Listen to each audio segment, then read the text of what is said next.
Hopefully it's Hi guys, and welcome back to another video. What is I do not know how to control this stuff. He said. Friday. We've got some rain to clear in the north, some decent And sunshine stuff. He coming said. through. No, But already the changes of where's that that next low pressure is coming into the south and west fairly early on with another back in some more Robloxian like. Just a tad down. Can't get all the sound.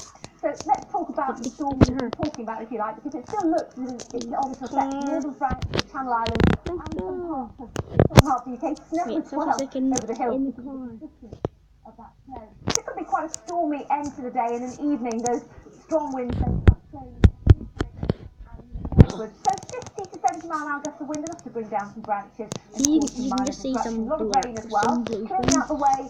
coming out of my car. This low pressure could give us a wetter day in the south These and ones are a east. bit Into Sunday, hard it moves to northwards into the east of Scotland, but actually again, both Saturday and Sunday, there's still a lot of dry weather elsewhere. However, not as warm as it has been this week, but we'll keep you posted on the progress of those low pressures. There are warnings out there on the website, George. Thank you, Helen. No, my car. Don't see that my Reminder car of our stuck main now. story. A lawyer Again. who brought dozens of cases involving claims of murder and torture against British soldiers after the Iraq War has been struck off for dishonesty. Faster! On the BBC's News at 6, so goodbye from me, and on BBC One we can now join the BBC's news team where you are.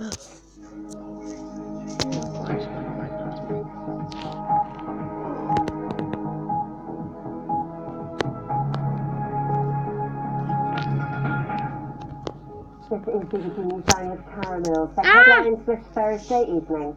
New figures challenge claims that police investigations into deaths during the Troubles are disproportionately focused on army killings. Well, we don't believe we're disproportionately focusing on anyone. We think we're carrying out our duties according to the law and according to what we've been asked and required to do. Calls for the government to hear about allegations of waterboarding during the Troubles. Could this man be on his way to Northern Ireland? The Executive Office confirms Donald Trump has been invited. A bit of row within the SDLP could cost the party its only seat in the East London Borough. Strong winds tonight, large waves along the east coast, but it's looking a lot more settled for the weekend.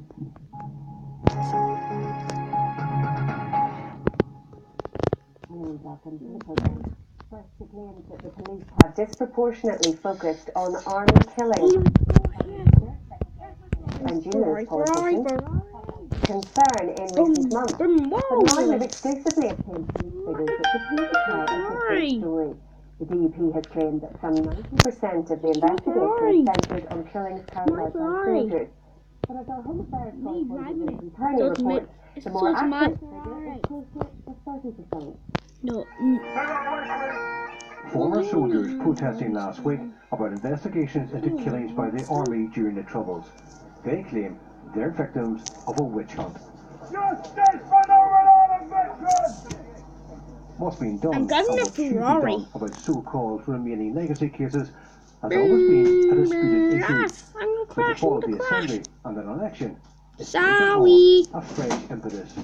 I crashed into your car. Unsolved killings in Northern Ireland, the vast majority of those were carried out by terrorist organisations. Yet, the vast majority of the resources currently are going into investigations in relation to alleged killings by the armed forces and the police, and this is unacceptable. Guys, The Prime Minister help has expressed me. similar concerns. So too has Secretary of State James Foganchar. In a newspaper article the weekend, he said is that there was a disproportionate focus on cases involving former soldiers. Figures we obtained from the police tell a different story. Here, I was after all them. Detectives in the PSI's legacy investigation branch. By far the largest proportion of their work is concentrated on killings by Republicans and loyalist paramilitaries. The PSI's legacy branch will reinvestigate just over 1,100 deaths not previously completed or reviewed by the Enforcement Inquiry Team. Republicans were involved in 530 of those deaths. Loyalists in 271, and members of the security forces in 354. That's around 30% of the total. Leaving 33 where the perpetrators are not known. There are 4 detectives teams in the branch. The 12 detectives in Team 1 work on the on-the-runs inquiry. That's And they're investigating the known day, activities you of had these again. 228 Republicans, potentially linked to thousands of incidents. Team 2 has 19 detectives. Their workload includes the investigation into the Republican killings of Dean McCall and former IRA member Eamon Collins. They also investigate a handful of killings which involved the Army's military reaction force. Team 3 has 13 detectives. They're investigating the Army killings on Bloody Sunday and the killings of 10 Protestant men by the IRA at Kings Mills. Team 4 has 11 detectives who are investigating 7 killings by Republicans. We don't believe we're disproportionately focusing on anyone. We think we're carrying our duties according to the law and according to what being required to do. And as I said, with a number of people working on different investigations across the whole legacy case. Sinn Féin has said that these figures contradict Unionist claim of an unfair focus on cases involving former soldiers. When you're dealing with justice, justice needs to deal with facts and needs to deal with evidence. So let's start talking about facts and talking about evidence as opposed to what the perception is. The perception in this case is proven to be wrong. Cases being investigated by the PSI Legacy Branch don't include over 2,000 deaths previously examined by the now defunct Historical Inquiry Team. The vast majority of those involved paramilitaries. Vincent Kearney, BBC Newsline. The former Liberal Democrat leader has called for an inquiry into allegations the government was made aware of the use of torture during the Troubles. The human rights organisation, the Pat Finnegan Centre, say they believe it was known about at the highest political levels in London. Helen Jones reports. Lord Ashdown served in special forces here during the Troubles. Now he's calling for an inquiry into claims people were tortured at that time by the army.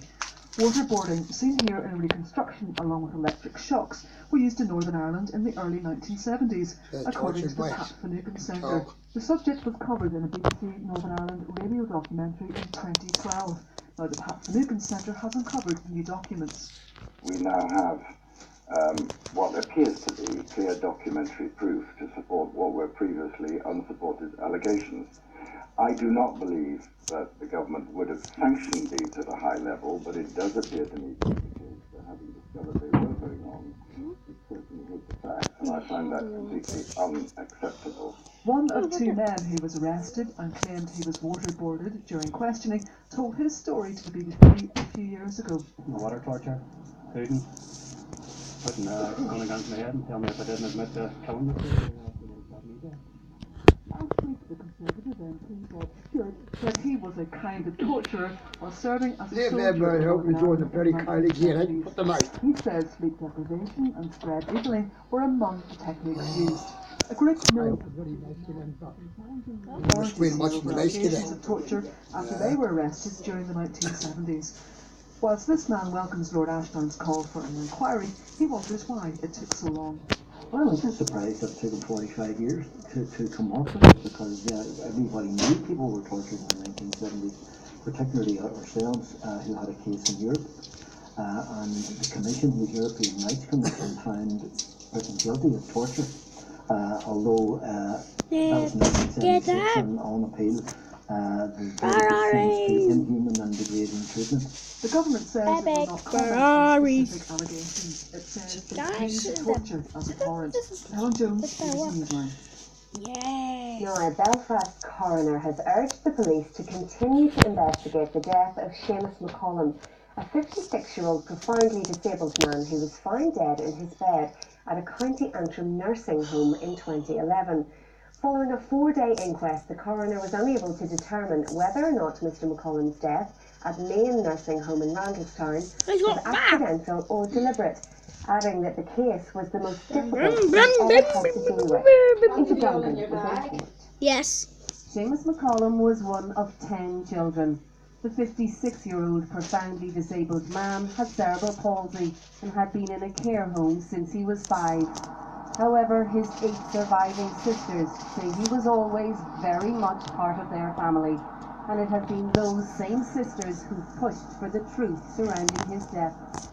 Seamus was found unresponsive in a bed at Main Nursing Home in September 2011. The home is now under new management.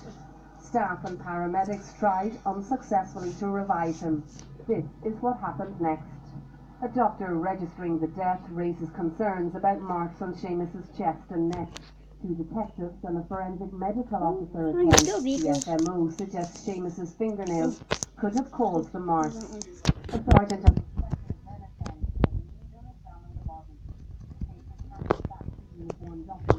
no evidence is gathered. Later that day, a pathologist also raises concerns about the marks. 5 months later, an autopsy report cites cause of death as being consistent with compression of the neck. A murder inquiry begins. Today, the coroner recorded Seamus McCollum's death as undetermined, adding that he was unable to conclude whether his death was deliberate or accidental. Addressing the family, he said that as coroner, it was his job to find answers, and he regretted being unable to do so. He said that he shared the family's frustration, adding that as a coroner and as a barrister, that this case had been the most difficult case he had had to deal with. He said Seamus McCollum's death remains shrouded in mystery.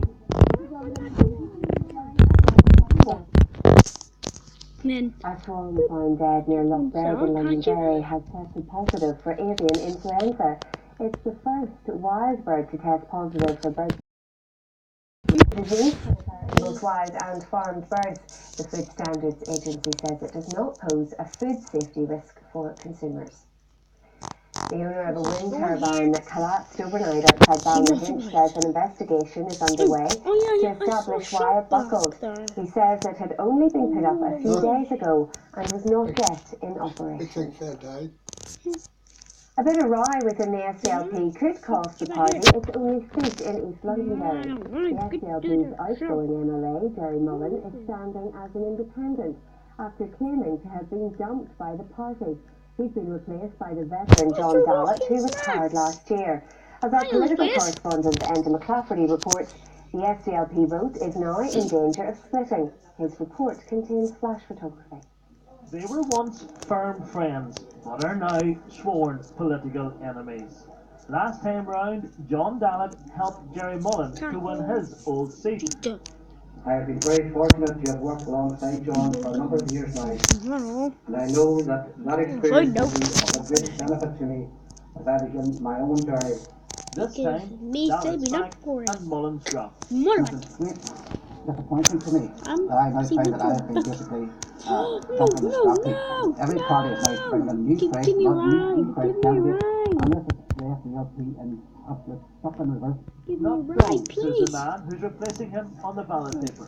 And given our performance in the Assembly election last year, something had to be done, and I believe that I was the person, and it certainly is no luxury for me to do it, and money is not the motivating factor. But will the SDLP infighting cost the party a seat and change the political landscape in East Londonderry? It means that people will have to fight harder for their seats. I'm reasonably confident that that I can keep my seat because I think people want something different.